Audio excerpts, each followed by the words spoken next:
शरद शर्मा की special report. कैरवाना धाम special.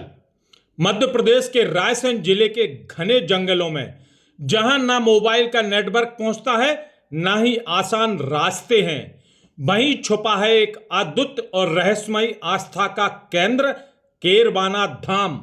मैं हूं शरद शर्मा, आप देख रहे हैं बी न्यूज। रातापानी अभ्यारण्य क्षेत्र के अंतर्गत सुल्तानपुर जोड़ से करीब 12 किलोमीटर अंदर सुरम्ब पहाड़ और घने जंगलों के बीच बसा ये धाम सदियों पुरानी तपोभूमि है। कहा जाता है यहां आज भी ऋषि मुनियों की साधना की परंपरा जीवित है और जंगली जानवरों के बीच भी श्रद्धालु आस्था के दीप जलाने यहां पहुंचते हैं। सबसे चौंकाने वाली बात यह है कि यहां स्थित नर्मदा कुंड से निकलने वाली जलधारा आज भी एक रहस्य बनी हुई है। वैज्ञानिक और भूगर्भ शास्त्री भी इसके स्रोत का पता नहीं लगा पाए। कैरवाना धाम आध्यात्मिक ऊर्जा से भरा एक दिव्य तपोस्थल माना जाता है।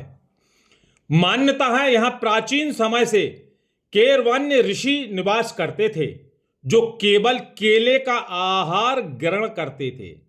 जब वो वृद्ध हो गए तो नर्मदा स्नान के लिए जाने में असमर्थ हो गए, तब उन्होंने मां नर्मदा से प्रार्थना की और उनकी भक्ति से प्रसन्न होकर मां नर्मदा स्वयं प्रकट हुई और उन्हें वरदान दिया कि वे उनके स्थान पर जल रूप में विराजमान रहेंगी।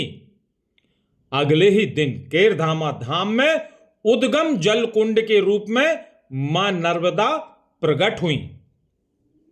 इस कुंड की सबसे बड़ी विशेषता आज भी लोगों को हैरान करती है। जैसे ही कोई श्रद्धालु नर्मदे हर का जयकारा लगाता है, कुंड के अंदर से तेजी से बुलबुले निकलने लगते हैं। और सबसे अद्भुत बात, जहां गर्मियों में नदियां और झरने सूख जाते हैं, वही इस कुंड के जल स्तर बढ़ जाता है, जबकि बारिश के मौसम में बाकी सब जल स्रोत भरे जाते हैं। तब इस कुंड में पानी कम हो जाता है। यह प्राकृतिक रहस्य आज भी अनसुलझा और बरकरार है।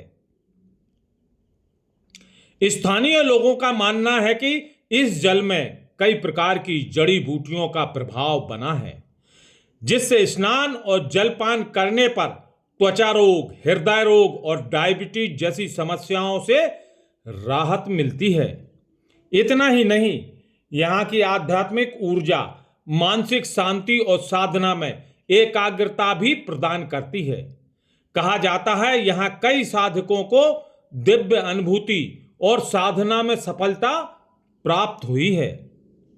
एक और कथा के अनुसार वन्य ऋषि प्रतिदिन नर्मदा स्नान करने के लिए जाया करते हैं, लेकिन कमजोरी के कारण उन्हें मां से निवेदन किया कि वो अब रोज नहीं आ पाएंगे। तब एक दिन जब उन्होंने अपना कमंडल उठाया तो उसमें स्वयं मां नर्मदा विराजमान थी। ऋषि ने उसी स्थान पर करमंडल विसर्जित किया, तब वहीं से पवित्र कुंड अस्तित्व में आया। बताया जाता है इस धाम के प्रथम गुरु स्वामी धर्मानंद सरस्वती हैं। सन 1930 से लेकर लगभग 60 वर्षों तक यहां तपस्या करते रहे और 2003 में उन्होंने आखिर देह त्याग दी। आज भी उनकी समाधि यहां पर स्थित है, जो श्रद्धालुओं के लिए आस्था का केंद्र बनी हुई है। इस धाम में नर्मदा कुंड से निकलने वाली जलधारा शेषनाग की तरह 5 धाराओं में बहती है और साल में 2 बार यहां पारद शिवलिंग की स्थापना कर विशेष रुद्राभिषेक किया जाता है। यह तो रायसेन के घने जंगलों में छुपा है।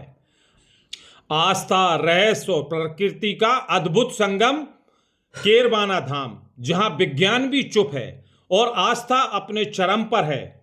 अगर आप भी सच्ची शांति और आध्यात्मिक ऊर्जा की तलाश में हैं, तो एक बार इस दिव्य धाम का अनुभव जरूर करिए।